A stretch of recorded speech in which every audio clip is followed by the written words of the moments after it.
He was lying in that hospital bed, barely able to move, his skin pale as winter frost, and she held his hand like it was the last thing tethering him to this world. The machines beeped in rhythm with his fading heartbeat, and outside the room, vultures in tailored suits whispered about inheritances and wills. But Grace? She just sat there, tears streaming down her face, praying to a God she wasn't sure was listening anymore. What she didn't know was that the man she was crying for wasn't dying at all. He was watching, testing, waiting to see if anyone in his cold, glittering world actually gave a damn about him as a human being, not just a bank account. And what he discovered in those agonizing days would shatter everything he thought he knew about loyalty, love, and the price of trust. Because sometimes the people we underestimate are the only ones who see us for who we really are. And sometimes, by the time we realize that, it's already too late. Before we dive deeper, let us know in the comments where you're watching from. We'd love to hear from you. And if you're new here, click on the subscribe button so you never miss any of our upcoming videos. This is the story of Richard Montgomery Cole, a man who built an empire from nothing and lost his soul somewhere along the way. By the time he turned 63, Richard had accumulated more wealth than most small nations. He owned hotels in Dubai, tech startups in Silicon Valley, and enough real estate to house half of Manhattan. But wealth has a way of isolating you. It builds walls higher than any mansion gate. And Richard had been living behind those walls for so long, he forgot what it felt like to be seen as anything other than a walking dollar sign. His wife had passed away 7 years earlier, a quiet woman who'd loved him when he was nobody, back when his office was a cramped studio apartment, and his business cards were printed at the local library. After she died, something in Richard died too. He stopped trusting people. Every smile seemed fake. Every compliment felt like a transaction. His own children visited twice a year, always with their hands out, always with some new crisis that required a check with several zeros. His business partners smiled to his face and schemed behind his back. Even his closest friends, the ones he'd known for decades, had a way of disappearing when the investments went south. So Richard did what any man drowning in suspicion would do. He withdrew. He became colder, meaner. He tested people in small, cruel ways, watching them fail over and over again. And then one day, sitting in his study overlooking the manicured gardens of his Connecticut estate, he had an idea. A test. The ultimate test. He would fake a terminal illness and see who stayed, who cared, who mourned, and who started counting his money before his body was even cold. But to understand why this test mattered so much, you have to understand Grace Holloway. Grace was 42 years old, a widow who'd lost her husband to a construction accident 3 years prior. She had a son, 17-year-old Daniel, who was brilliant, kind, and desperate to go to college, but they couldn't afford it. Grace worked as Richard's housekeeper, a job she'd taken out of necessity, not ambition. She wasn't trying to climb any social ladder. She just needed to survive. Every morning, she arrived at the estate at 6, made Richard's coffee the way he liked it, black with 1 sugar, and set it on the table in his study before he even woke up.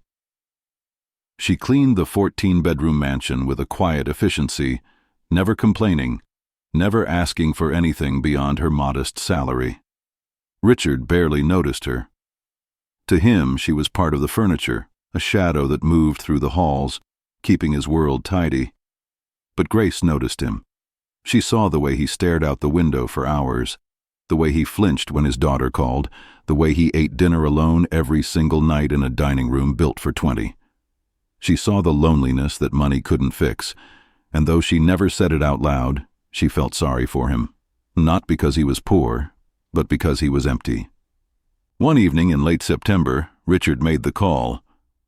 He contacted his personal physician, Dr. Andrew Kellerman, a man he'd known for 30 years and trusted as much as he trusted anyone. Richard laid out the plan with the precision of a military operation. He would fake a heart condition, something serious but vague enough to be believable. Dr. Kellerman would confirm the diagnosis. Richard would play the part of a dying man, and everyone around him would reveal their true nature. The doctor hesitated at first, uncomfortable with the deception, but Richard was persuasive. He always was. He framed it as a psychological experiment, a way to protect himself from vultures, a final act of due diligence before deciding who deserved his fortune. Dr. Kellerman agreed, but only on one condition. If Richard's health actually declined, if the stress triggered a real medical event, the experiment would end immediately. Richard agreed. He didn't think it would come to that. He thought he was in control. He thought he could manipulate the outcome, predict every move, calculate every reaction. But life has a way of humbling men who think they're gods. The collapse happened on a Tuesday morning, just after breakfast. Richard had been sitting at the dining table, reading the financial section of the newspaper, when he suddenly clutched his chest and fell forward, knocking over his coffee. Grace was in the kitchen when she heard the crash. She ran into the dining room and found him on the floor, gasping, his face twisted in pain. She screamed. She dropped to her knees beside him, pressing her hands to his chest, begging him to stay with her. Within minutes, an ambulance arrived. Dr. Kellerman was already there, playing his role perfectly, shouting medical jargon, checking vitals, looking grave. They loaded Richard onto a stretcher and rushed him to the private wing of St. Catherine's Hospital, a place where the wealthy went to suffer in luxury. Grace rode in the ambulance, holding Richard's hand the entire way, whispering prayers under her breath. She didn't think about her job. She didn't think about her paycheck. She just thought about the man who'd given her a chance when no one else would, the man who was now slipping away in front of her eyes. At the hospital, the news spread fast. Richard's daughter, Melissa, arrived within hours, her designer heels clicking against the polished floors, her face a mask of concern that didn't quite reach her eyes. His son, Trevor, flew in from Los Angeles the next day, his wife in tow, both of them already whispering about estate lawyers and offshore accounts. Richard's business partners sent flowers and cards, their messages dripping with false sympathy. But Grace? Grace never left. She slept in a chair beside his bed, surviving on hospital coffee and vending machine crackers. She read to him from the Bible, even though she wasn't sure he could hear her. She wiped his forehead with a damp cloth when he sweated through the night. And when the doctors, following Richard's script, announced that he had only weeks to live, Grace broke down in the hallway, sobbing so hard she could barely breathe. Richard, lying in that bed, his eyes half closed, heard everything. He saw everything. And for the first time in years, he felt something other than suspicion. He felt shame. The performance continued for days. Richard played his part flawlessly, his voice weak, his movements slow, his face a portrait of resignation. Melissa and Trevor visited in shifts, their conversations always circling back to the will, the estate, the foundation, the assets. They spoke in hushed tones just outside his room, thinking he couldn't hear, but he could. Every word, every calculation, every lie wrapped in concern. They asked Dr. Kellerman pointed questions about timelines and mental competency, their eyes hungry, their patience thin. Meanwhile, Grace sat by Richard's side, holding his hand, telling him stories about her son, about the life she dreamed of giving him, about the small miracles that kept her going. She never asked for anything, not once. And that's when Richard realized something that gutted him. The only person in his life who truly cared whether he lived or died was the one person he'd never really seen. But then, one night, Richard overheard something that sent a chill down his spine. It was late, past midnight, and Grace was standing in the hallway just outside his room, talking on her phone. Her voice was low, trembling, and Richard strained to hear. "I can't keep this secret anymore," she whispered. "It's eating me alive. I have to tell someone. I have to do the right thing." Richard's heart, the one he'd been pretending was failing, actually skipped a beat. His mind raced. Was she talking about him? Had she figured out the test? Was she planning to sell the story to the media? To expose him? To cash in on his vulnerability? Every ounce of trust he'd been building crumbled in an instant. He felt the old suspicion flood back, cold and familiar.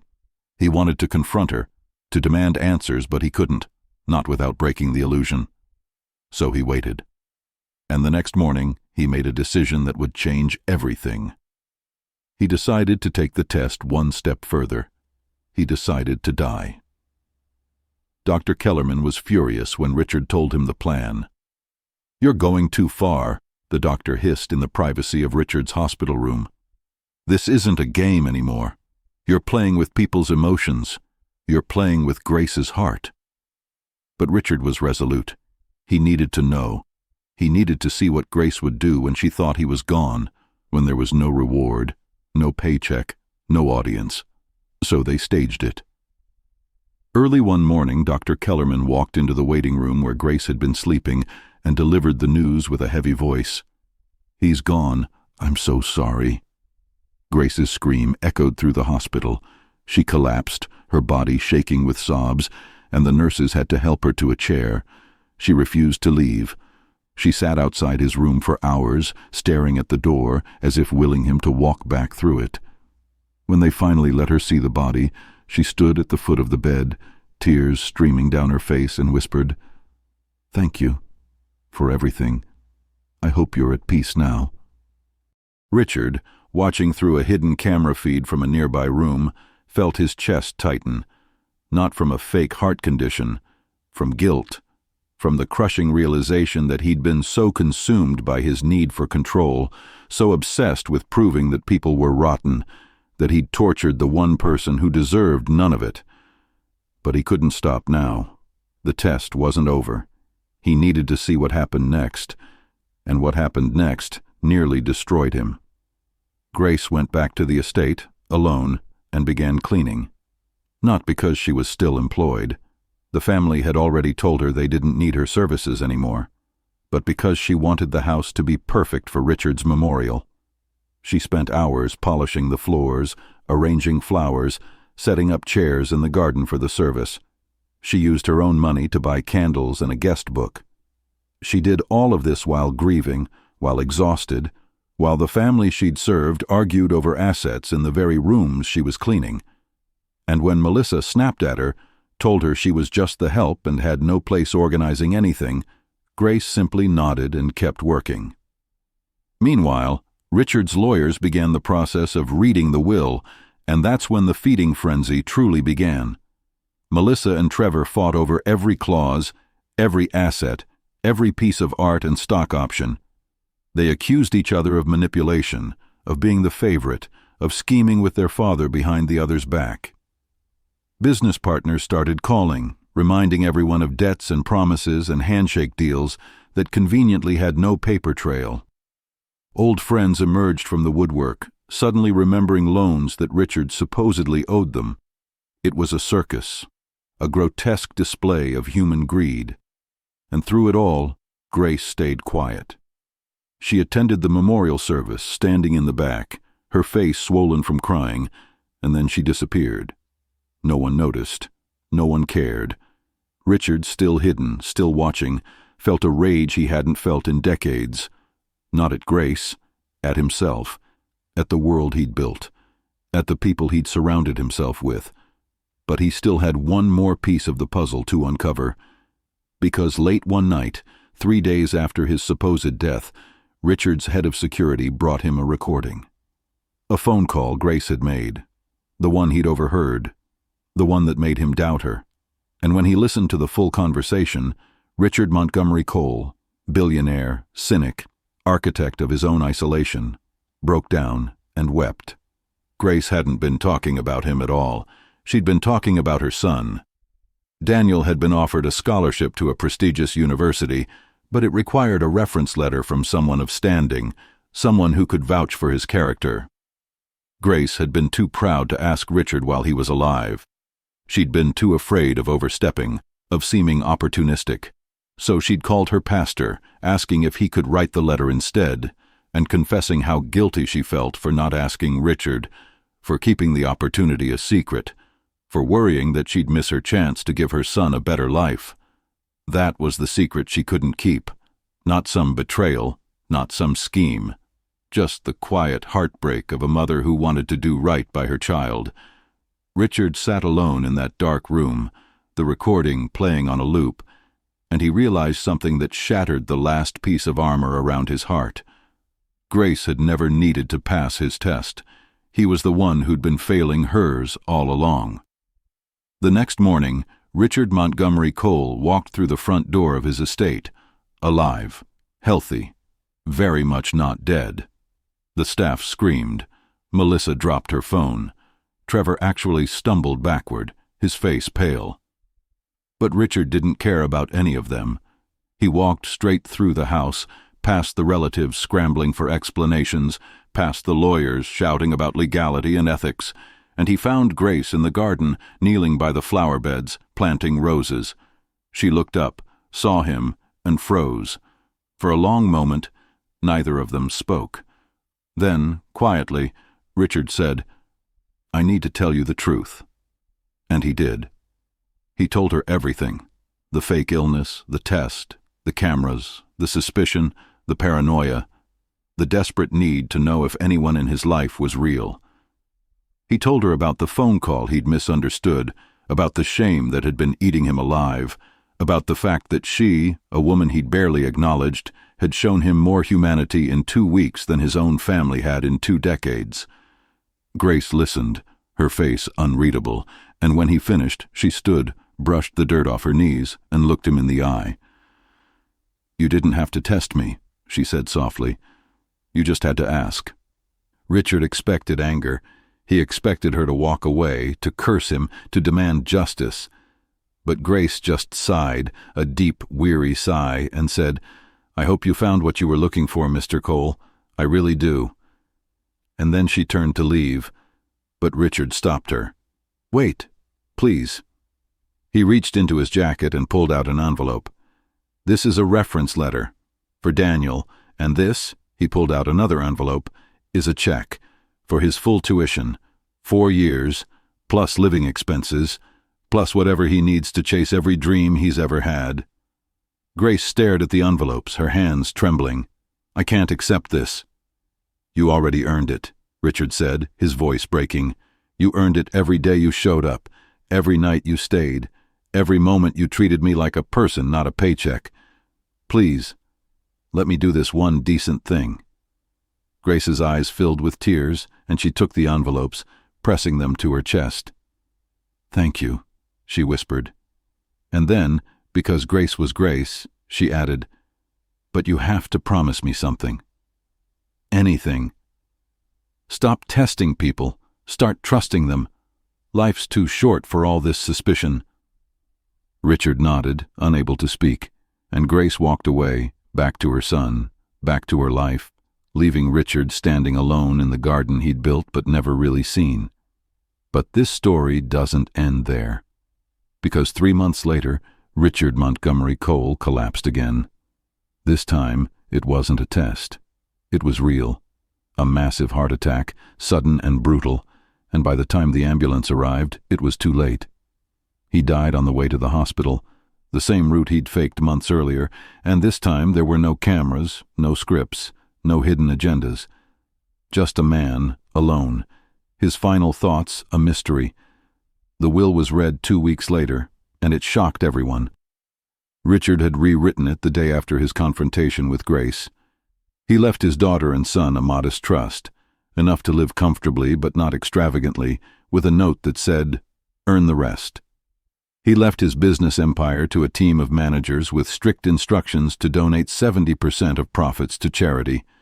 And he left Grace half of his personal estate, including the mansion, with one condition: that she turn it into a foundation for single mothers and their children, a place where people like her could find support, education, and hope.